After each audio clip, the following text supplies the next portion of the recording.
It's okay. The subject of this speech is a topic which has been discovered recently and which may not exist at all. I may be talking about something that does not exist. Therefore, I'm free to say everything or nothing.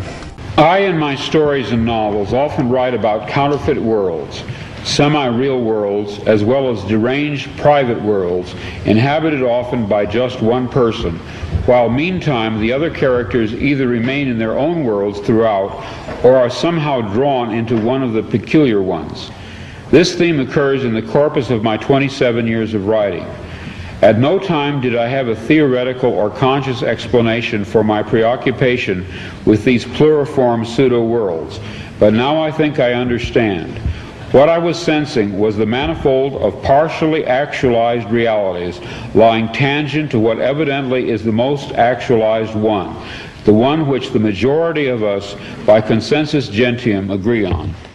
Later that day, back home again, but still deeply under the influence of the sodium pentothal, I had a short, acute flash of recovered memory.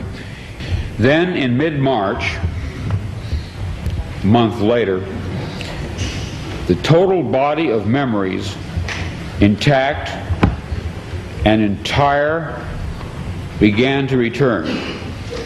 You are free to believe me or to disbelieve, but please take my word on it that I am not joking. This is very serious, a matter of importance. At that time, I had no idea what I was seeing. It resembled nothing that I had ever heard described. It resembled plasmic energy. It had colors. It moved fast. It collected and then dispersed. But what it was, what he was, I am not sure even now.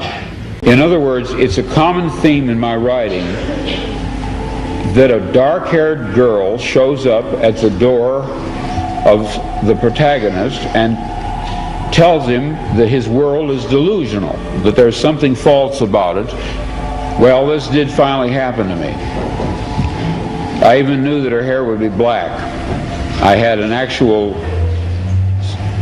complete sense of what she would look like and what she would say.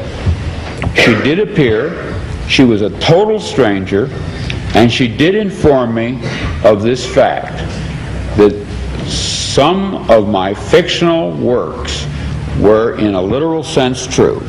I wrote out these dreams in novel after novel, story after story. To name two in which this prior ugly present obtained most clearly, I cite The Man in the High Castle and my 1974 novel about the U.S. as a police state called Flow My Tears, the Policeman Said. I'm going to be very candid with you. I wrote both novels based on fragmentary residual memories of such a horrid slave state world. People claim to remember past lives. I claim to remember a different, very different present life. I know of no one who has ever made this claim before, but I rather suspect that my experience is not unique. What perhaps is unique is the fact that I am willing to talk about it. We are living in a computer-programmed reality, and the only clue we have to it is when some variable is changed and some alteration in our reality occurs. We would have the overwhelming impression that we were reliving the present, déjà vu, perhaps in precisely the same way, hearing the same words, saying the same words. I submit that these impressions are valid and significant, and I will even say this: such an impression is a clue that at some past time point a variable was changed, reprogrammed as it were, and that because of this an alternative world branched off.